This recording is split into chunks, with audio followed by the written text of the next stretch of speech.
Please give an energetic and warm welcome to the one and only RJ Karthik.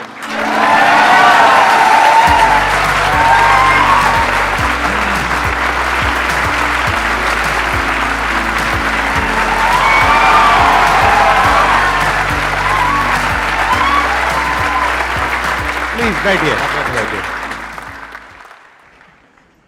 मैं अपने बारे में बता देता हूँ पहले थोड़ा। Please please. हाँ, तो दोस्तों, राजस्थान में एक झालावाड़ ज़िला है, उसमें भवानी मंडी नाम का एक छोटा सा कस्बा है। वो जो टाउन है सर, बड़ा इंटरेस्टिंग है। वहाँ पे जो रेलवे स्टेशन है, टिकट जो देने वाले हैं वो एमपी में बैठते हैं, टिकट लेने वाला राजस्थान में खड़ा होता है। सो वो डिवाइडेड इनटू 2 स्टेट्स। तो मुझे लगता है चेतन भगत जी को वहीं से आइडिया आया था 2 स्टेट्स का। तो प्लेटफॉर्म पर ये बड़ा कमाल का किस्सा है। वो भवानी मंडी एक ऐसा कस्बा है जहाँ से मैंने 18-19 साल में वहीं पला बढ़ा, और वहाँ से मैंने बड़े बड़े सपने देखना शुरू किया कि लाइफ में करना है तो कुछ बड़ा करना है। फिर मैं जयपुर में पढ़ने के लिए आया हुआ था, और वहाँ मैंने आरजे सिड को सुना, और उनको सुन के मुझे लगा कि यार ये तो मैं भी कर सकता हूँ, मुझे भी इसके लिए ट्राई करना चाहिए। तो मैं अब तक बड़ी बड़ी पर्सनैलिटीज़ से मिला हूँ, काफ़ी लोगों के इंटरव्यूज़ किए हैं, क्योंकि इस प्रोफेशन में मुझे 12 साल हो गए। लेकिन मुझे आज भी वो मुलाकात जो मैंने आरजे सिड से की थी, जो अब आरजे सिद्धू नाम से मुंबई में शो करते हैं, वो आज भी मुझे याद आती है कि उनसे हाथ मिलाना और वो बात करना, और वो जो 15-20 मिनट का इंटरेक्शन था। सो मेरी लाइफ का वो मेमोरेबल मोमेंट था जिसने लाइफ चेंज कर दी थी। फिर मैंने आरजे के लिए ट्राई करना शुरू किया। बहुत सारे लोग मुझसे पूछते हैं कि आरजे कैसे बन सकते हैं, क्या कर सकते हैं। मुझे लगता है कि सर, लाइफ में सिर्फ आपका हार्ड वर्क ही आपको सक्सेस दिला सकता है, उसका कोई शॉर्टकट नहीं होता है। सो मैंने 2000 तकरीबन मेरे पुराने लैपटॉप में रिकॉर्डिंग्स हैं, आरजेस जितने हुआ करते थे सारे चैनल्स के आरजेस को सुना। और एक एकलव्य वाली कहानी है, क्योंकि मैं छोटे कस्बे से आता, तो आपको मालूम है कि जो प्राइमरी एजुकेशन है उसमें प्रोनाउंसिएशन की बड़ी मिस्टेक्स थी मेरी, और एक अच्छा आरजे होने के लिए आपका प्रोनाउंसिएशन बहुत अच्छा होना चाहिए। तो मैंने डायरी में वर्ड्स को लिख लिख के प्रैक्टिस किया, सिमिलर वर्ड्स को, और फिर जैसे तैसे मैं तैयार हुआ। उस वक्त जो लोग कहते थे मुझसे कि भाई तेरा कुछ नहीं हो सकता, तू रेडियो के लिए नहीं बना, वो लोग आज कॉल करके कहते हैं कि मेरी मौसी का लड़का है यार, एक बार वीडियो कॉल पे बात कर लो। तो मुझे लगता है कि लाइफ में सक्सेस आपको खुद पानी होती है, खुद उसके लिए प्रयास करना होता है। बाकी दुनिया तो आपको गिराने के लिए, आपको पीछे ले जाने के लिए बहुत सारे लोग हैं। बहुत कम लोग होते हैं जो आपसे कहते हैं कि तू कर सकता है तो आ जा। उनमें से एक सर हैं, उनके लिए जोरदार तालियां। अरे sir, thank you so much, thank you so much. मैं झूठ नहीं बोलूँगा, बहुत ईमानदारी से कह रहा हूँ कि जब मैं वहाँ खड़ा हुआ था, अभी तकरीबन 5 मिनट में था वहाँ पर, तो मुझे ऐसा लग रहा था कि मैं विजुलाइज कर पा रहा था कि आप किस पोस्चर से, किस तरीके से बात हो रही होगी। तो मैं इतना आपकी आवाज़ से फेमिलियर हो गया। तो मुझे लगता है एक चीज़ मैं इस पर कहना चाहता हूँ सर, अगर आप इजाज़त। Please please. किसी ने बड़े कमाल की बात कही है कि आवाज़ अच्छी हो तो कुछ लोग सुनते हैं, लेकिन अगर बात अच्छी हो तो बहुत सारे लोग सुनते हैं, है कि नहीं? ये है सर बात। थैंक यू सो मच जी। चलिए जी, अब अपना Q&A सेशन शुरू करते हैं। सर, मेरी लाइफ बहुत सॉर्टेड है, बहुत बढ़िया। फैमिली सॉर्टेड है, और अपना करियर भी मैंने छोटी एज में 3-4 अलग अलग चीज़ें ट्राई की हैं, और उसमें से जो मुझे अच्छा लगता है मैं वो कर रहा हूँ। बट इसके बाद भी कभी कभी वॉइड हो जाती है, क्रिएट हो जाती है एक ऑटोमेटिक वॉइड। मन नहीं करता किसी से भी बात करने का, चुप रहने का, अकेले रहने का मन करता है। तो ऐसा क्यों है लाइफ में? अदरवाइज सॉर्टेड है, सब सॉर्टेड है, सब सही चल रहा है कोई ना, प्रॉब्लम नहीं है, कोई कोई दिक्कत नहीं टेंशन है। ये भी तो दिक्कत है एक अपने आप में। I was about to say that, मैं यही बोलने वाला था कि ये बहुत बड़ी दिक्कत है कि सब लाइफ सही में कैसे सब चल कुछ रहा है? सही चल रहा है। जब सब कुछ परफेक्ट है तो बचा क्या लाइफ में करने के लिए? मतलब आप समझ रहे हो? अभी मैं इसको थोड़ा बिल्ड करूंगा, इससे पहले कि आप प्लीज थोड़ा मैं सा तो बोलिए। सर सिर्फ इतना कहना चाहता हूँ कि किसी ने बड़े कमाल माइक की आप बात पास कही है कि दुख की रात नींद नहीं आती, और सुख की रात कौन सोता है। तो ना तो दुख की रात नींद आती है, और ना सुख की रात नींद आती है। सुख हो जाता है कि अरे यार अब तो क्या ही कर दिया, नींद ही नहीं आती। सच हुआ होगा आपके साथ। नींद कब आती है? जब ना तो सुख है ना दुख है, बीच में कहीं चल रहे हैं। So it's all about to create a balance in life. और कभी कभी ऐसा लग रहा है कि खालीपन है, तो उस खालीपन को महसूस कीजिए, अपने आप से बात कीजिए, घूमने चले जाइए, मोबाइल को हटा दीजिए। कब तक उसको ऐसे ऐसे चलाते रहेंगे आप? क्या मिल रहा है उसमें? कई बार आप में से कितने लोगों के साथ ऐसा होता है कि कुछ नहीं हो रहा है, कोई नोटिफिकेशन नहीं आ रहा है, कोई आपको मैसेज नहीं कर रहा, फिर भी आप 11-17 हो गए, 11-18 हो गए, 11-20 हो गए। ये क्या है? What is this? हमें इससे बाहर निकलना पड़ेगा, अदरवाइज हम उसके कंट्रोल में आ रहे हैं, वो हमारे कंट्रोल में नहीं रहा। अब हम देख रहे हैं ज़बरदस्ती। किसी ने आपको हेलो नहीं लिखा, किसी ने आपको लाइक नहीं किया फोटो पे, कुछ नहीं हो रहा है, आपने कोई पोस्ट भी नहीं डाली है 10 दिन से, सब कुछ खाली, फिर भी आप देख रहे हो। होता है ना सर?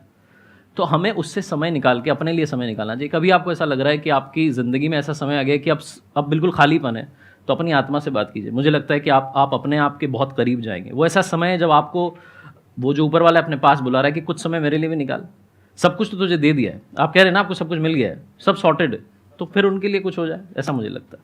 लाइफ में जब हमको वो मिल जाता है ना जो हमको चाहिए होता है, उसके बाद में एक नई प्रॉब्लम शुरू हो जाती है कि अब करें क्या, खाली हो गए। देखो, जिसकी लाइफ में कोई प्रॉब्लम है उसके पास में तो एक ही गोल है ना, और गोल बिल्कुल क्लियर है कि मुझे ये अचीव करना है। जब तक ये एंट्रेंस क्रैक नहीं हुआ, एंट्रेंस क्रैक करना है, उसके बाद में ये जॉब चाहिए, उसके बाद में ये करना है, वो करना है, व्हाटएवर। जब ये सब हो जाता है और आप जैसे खुद कह रहे हो कि लाइफ सेट हो गई है, ये बहुत ही एक, मैं क्या कहूं, एक बोरिंग स्टेट होती है जहां पर जा करके एक वॉइड फील होता है अंदर से। तो फिर उसमें क्या होता है कि लोग एस्केप करते हैं उस वॉइड से। एस्केप करने के क्या तरीके हैं? वही जो इन्होंने कहा कि या तो मोबाइल पे टाइम पास करते रहो, या थोड़ा सा 2-4 लगा लो लवली लवली, राइट? हाँ, दोस्तों के साथ में जा करके बैठ जाओ, उल्टी सीधी बातें करते रहो इधर उधर की, या कुछ भी किसी भी तरीके से टाइम पास करो। एक तो ये होता है जिसको हम टाइम पास कह रहे हैं, एक्चुअल में हम टाइम को किल कर रहे हैं। वो टाइम जो एक दिन हमें किल करने वाला है। ऐसे में आपको अपने आप से ये पूछना है, what next? Life eat sleep repeat वाले मोड में चली जाती है। जैसे बिल्कुल ऐसा है, एक मूवी आपने देख ली, बहुत अच्छी लगी पहली बार में, फिर दोबारा देखी क्योंकि बहुत अच्छी मूवी थी, दोबारा देखी, तिबारा देखी, फिर 4 बार देखी। अब आप कह रहे हो मैंने मूवी को वही बार बार लूप में देख रहा हूं और 1 साल से देखता चला जा रहा हूं डेली, अब थोड़ी बोरिंग हो गई है। तो बोरिंग होगी ना। ये जो वॉइड है, ये पता है क्या है? ये एक ऐसी फीलिंग है कि आप अंदर से कुछ और करना चाहते हो अपनी लाइफ में, लेकिन जो चल रहा है, जैसा चल रहा है, उसकी आदत हो चुकी है, उससे बाहर भी नहीं निकलना चाहते। तो एक तरफ से आप बाहर निकलना भी चाहते हो, लेकिन निकलने के लिए जो करना पड़ेगा, उसके लिए जो एफर्ट करना पड़ेगा, वो हम नहीं करना चाहते। इसको कंफर्ट जोन बोलते हैं कि मतलब अब आपकी लाइफ कंफर्टेबल हो गई है। लाइफ में ना 2 चीजें होती है, एक होता है जो बेसिक हमारी नीड्स होती हैं, जरूरतें होती हैं, जब वो पूरी हो जाती है उसके बाद आदमी भागता है कंफर्ट के पीछे। जब लाइफ कंफर्टेबल भी हो जाती है तो अब कुछ बचा ही नहीं लाइफ में। अब जैसे इन्होंने कहा, अब आपको अगले गोल के बारे में सोचना है। अगला गोल क्या है? अपनी स्किल्स को अपग्रेड करो, अपने लिए कोई चैलेंजेस क्रिएट करो लाइफ में, अपने लिए कोई प्रॉब्लम क्रिएट करो। अगर नहीं है तो हमें ये लगता है problem free life is good. अरे नहीं, बोरिंग है। प्रॉब्लम क्रिएट करो अपने लिए, कोई ना कोई चैलेंज क्रिएट करो। जैसे अब सोचो मेरी लाइफ कितनी कंफर्टेबल है, अगर वैसे आप देखो तो। आपको वैसे पता नहीं है लेकिन हाँ, मतलब वैसे बहुत कंफर्टेबल है as far as my business is concerned. लेकिन तब भी ये सब कर रहा हूं ना। क्यों कर रहा हूं? क्या जरूरत है? लगाओ, थोड़ा सा दिमाग लगाओ, क्या जरूरत है? आपको एक्चुअली जो लाइफ का जो हाईएस्ट पॉइंट है, मतलब एक्सप्लोरेशन के इस डेप पर जाना है कि ये हर चीज़ आपको एक्सप्लोर करनी होती है। अभी फॉर एग्जांपल ये सेशन से भी आप कुछ सीख रहे हो, सर से भी कुछ सीख रहे हो, पब्लिक से कुछ सीख रहे हो, तो आपको एक्सप्लोरेशन आपका मेन ये है, मतलब मोटिव है लाइफ का। तो वो उसका तो कोई एंड ही नहीं है ना सर। एक्सप्लोरेशन तो आप फिर यूनिवर्स को एक्सप्लोर कर सकते हो, खुद को एक्सप्लोरेशन कर सकते हो, थॉट को एक्सप्लोरेशन कर सकते हो। तो ये आपका पर्पस है। Absolutely right. हाँ,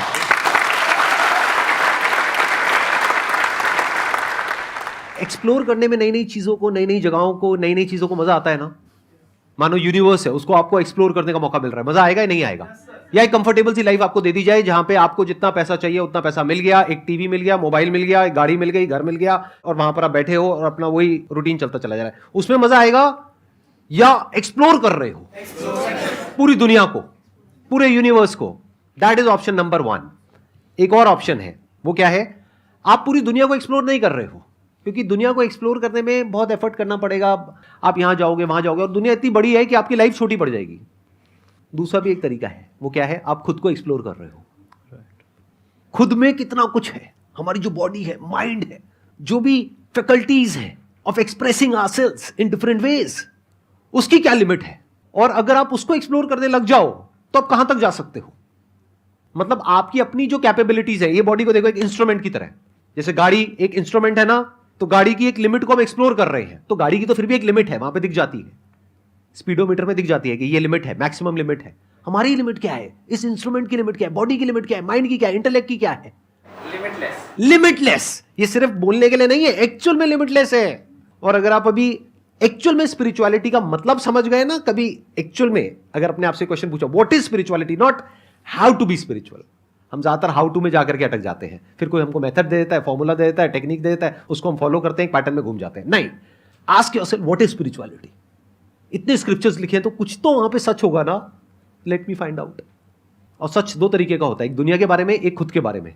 जब खुद की जो डायमेंशंस हैं अलग अलग, माइंड की, बॉडी की, और उसके बियॉन्ड भी कुछ है, उस सब की, उसको जब आप एक्सप्लोर करते हो और फिर उस लेवल से किसी के साथ में कुछ शेयर करते हो, that is the real meaning of life.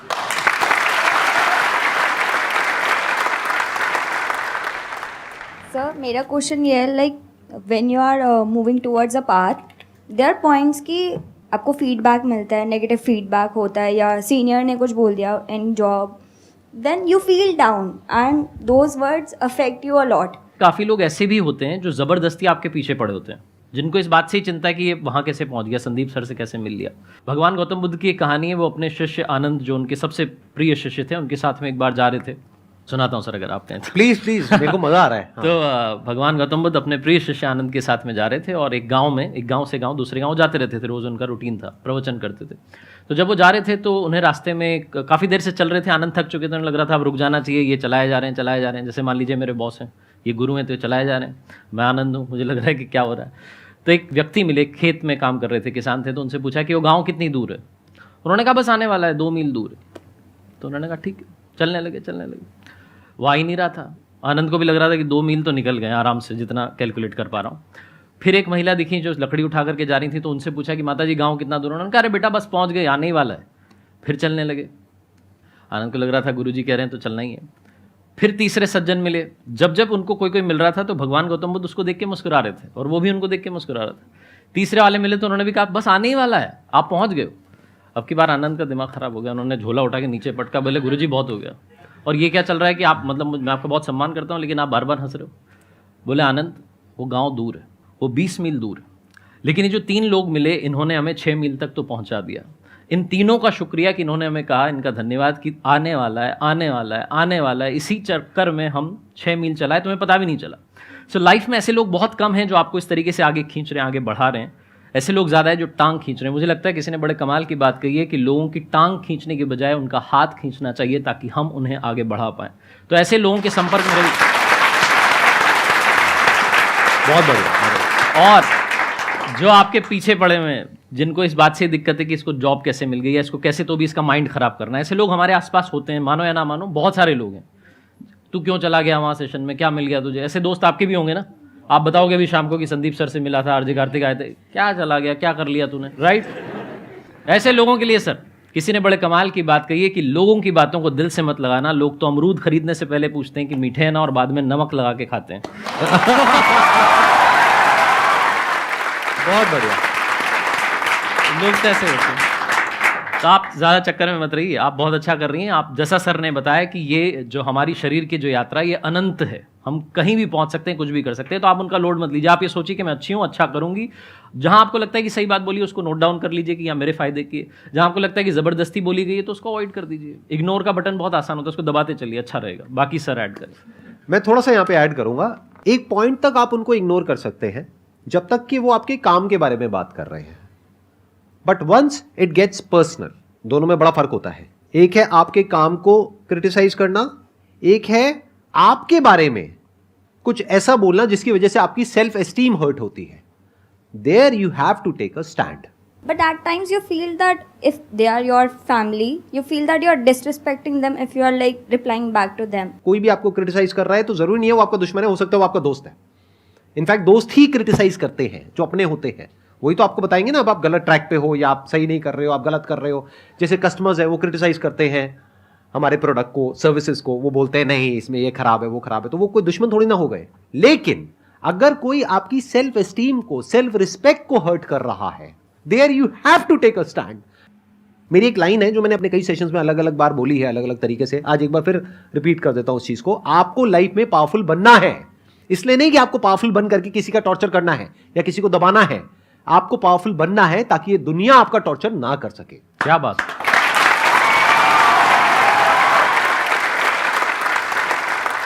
एक बार के लिए अगर आप बैठ जाएं तो Thank you so उसके much बाद जी. हम हाँ. आउट करते हैं ना. हाँ. एक सेकंड. जब मैं लोग बोलूंगा आपको है ना बोलना है. ठीक है जी, क्या बोलना है ना. अगर कदम रखना है तो आगे रख, क्योंकि पीछे खींचने के लिए तो लोग. ख्वाब देखने हैं तो ऊंचे देख, क्योंकि नीचा दिखाने के लिए तो लोग. तो कुछ कमाल करके तो दिखा, क्योंकि तालियां बजाने के लिए तो लोग हैं ना.